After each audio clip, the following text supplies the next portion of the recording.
Assalamualaikum warahmatullahi wabarakatuh. Selamat siang anak-anak. Baik, pada mata pelajaran kali ini ketemu dengan mata pelajaran PPKN bersama saya. Panggil saja nama saya Bu Sumiatin. Baik, pada pertemuan kali ini saya akan membahas tentang bangsa.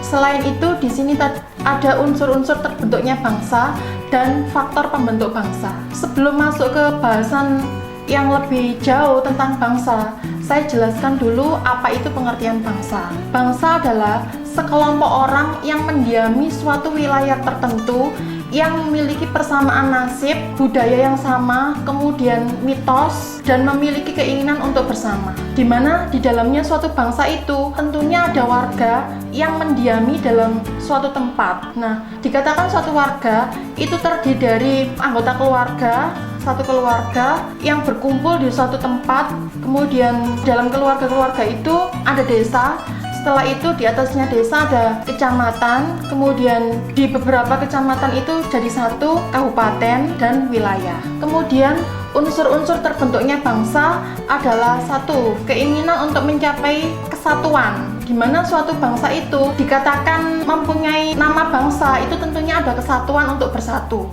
Kemudian yang kedua, keinginan untuk mencapai kemerdekaan. Tentunya setiap bangsa itu tidak mau dijajah terus-menerus. Nah, dikatakan dijajah itu kan tidak enak. Misalnya Indonesia sudah dijajah selama 30 tahun oleh bangsa lain. Nah, untuk melepas identitas sebagai bangsa yang dijajah, maka tentunya harus keluar dari unsur tersebut. Maka keinginan untuk mencapai kemerdekaan itu merupakan unsur terbentuknya bangsa. Kemudian yang ketiga, keinginan untuk mandiri. Tentunya dikatakan suatu bangsa di dalam suatu negara harus mandiri, tidak tergantung oleh keinginan negara lain, harus kuat, mempunyai persatuan. Yang keempat, keinginan untuk menonjolkan diri di antara bangsa-bangsa yang lain, supaya bangsa kita itu tetap bisa dicontoh oleh bangsa lain. Kita harus unggul gitu. Itu adalah unsur-unsur terbentuknya bangsa. Kemudian faktor pembentuk bangsa ada 7.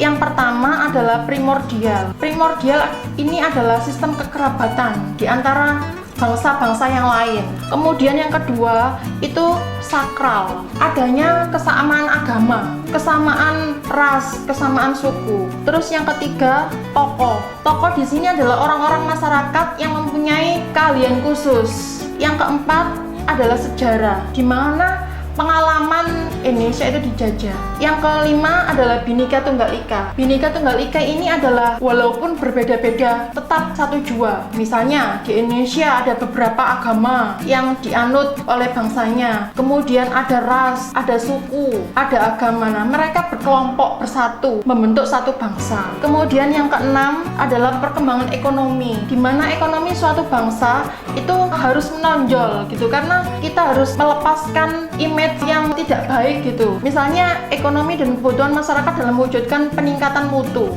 Yang ketujuh, kelembagaan, di mana lembaga politik di dalam suatu bangsa itu mempertemukan berbagai kepentingan di kalangan masyarakat. Mungkin demikian yang bisa saya sampaikan pada pertemuan kali ini tentang bangsa. Saya akhiri dulu. Wassalamualaikum warahmatullahi wabarakatuh.